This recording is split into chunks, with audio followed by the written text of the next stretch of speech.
हम हिंदू मुसलमान नहीं करते हैं। चुनावी माहौल है, इसीलिए बीजेपी के पास कोई मुद्दा नहीं है। नीतीश को गाली देना है और विपक्ष जो है चुनावी माहौल में मेढक की तरह निकलते हैं और जाके होली उन्हें याद नहीं आता, रामनवमी याद नहीं आता।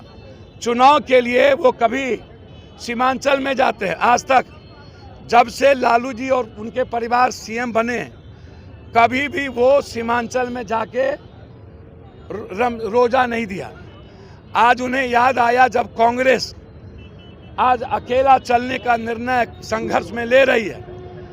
आज हमारे लीडर छात्र के अध्यक्ष कन्हैया जी और हमारे प्रभारी वेलारू जी, कन्हैया जी ने हमें कहा कि बेगूसराय में आप लड़िए, उस लड़ाई को इधर मैं लड़ रहा हूँ। जब संघर्ष के लिए कांग्रेस निकली है तो विपक्ष के पेट में दर्द हो गया।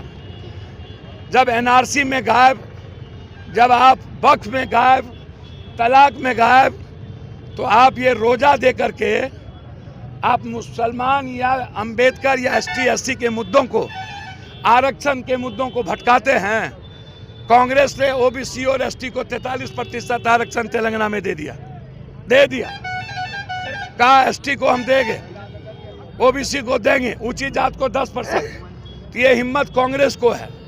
बेगूसराय बनाने की हिम्मत कांग्रेस को थी, कृष्ण बाबू को थी, राष्ट्रकवि दिनकर की सोच थी। इसीलिए होली पर, रामनवमी पर, दीपावली पर, ईद पर, बकरीद पर, रमजान पर, बुध पर कोई राजनीति नहीं होनी चाहिए।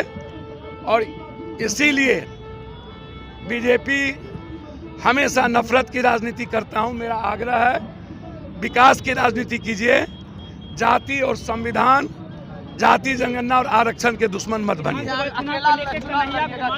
अकेला संघर्ष करेंगे, बड़े भाई की भूमिका होगी, गठबंधन के साथ लड़ेंगे, नेतृत्व कांग्रेस करेगा। सभी लोग लड़ाई लड़ रहे हैं, सबकी भूमिका है। कन्हैया जी और प्रभारी को एक जिम्मेदारी दी गई है, वो कांग्रेस के संघर्ष के साथ खड़े हैं। हम बेगूसराय में हैं, हर आदमी की भूमिका है। मेरी लड़ाई किसान को लेके है, कन्हैया जी की लड़ाई रोजगार को लेकर। उनको शोभा नहीं देती, साथ रहे हैं। जो सम्मान अपने पिता के लिए है, वही सम्मान नीतीश कुमार के लिए रखें। ये श्री बाबू का देन है, राष्ट्रकवि दिनकर की सोच का देन है, ये वामपंथी संघर्ष का देन है कि आज भी बेगूसराय जिंदा है। गिरिराज जी, आपने एक ईंटा नहीं लगाया, उल्टे मिथिला, कोसी, सीमांचल अंग और बेगूसराय की धरती को वीरान करने की कोशिश की।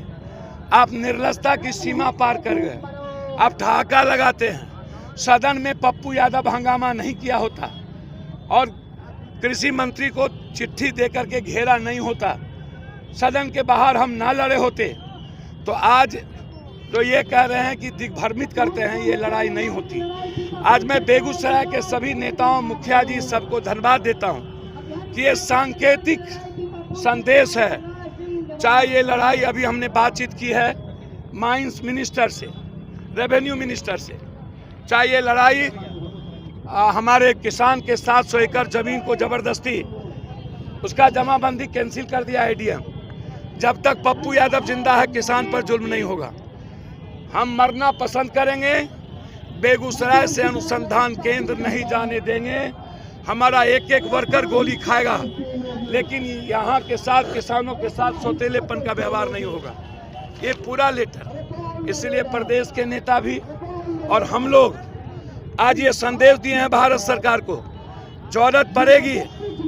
आज डेनमार्क के बाद सबसे क्वालिटी वाला मक्का और सबसे अधिक मक्का हम सीमांचल, कोसी, बेगूसराय, खगड़िया, भागलपुर, मिथिलांचल में पैदा करते हैं। हम दुनिया को मक्का देते हैं और हमारे अनुसंधान केंद्र जो 94 में आया, जिसके बाद दुनिया ने मेरे मक्का को जाना। यदि इसको कोई छीनने का मेरा हक लेगा तो हम आर पार की लड़ाई लड़ेंगे। हम आपको ये बात बता देते हैं, इसीलिए बेगूसराय की धरती पर हम आए थे, इसीलिए हम बेगूसराय की धरती पर आए थे। ये उत्तर बिहार के हक और अधिकार की लड़ाई है। यदि ये ऑर्डर नहीं निकाला तो रामनवमी के बाद हम पूरा मिथिला कोसी सीमांचल ईद और रामनवमी के बाद इसको बंद करेंगे। हम रामनवमी की भी, ईद की भी और साथ साथ बिहार दिवस की भी पुनः एक बार अपने संविधान बचाने का संकल्प लेते हैं। अपने गीता, रामायण, बाइबिल, बुद्ध के रास्ते चलकर आर्थिक आज़ादी का संकल्प लेते हैं।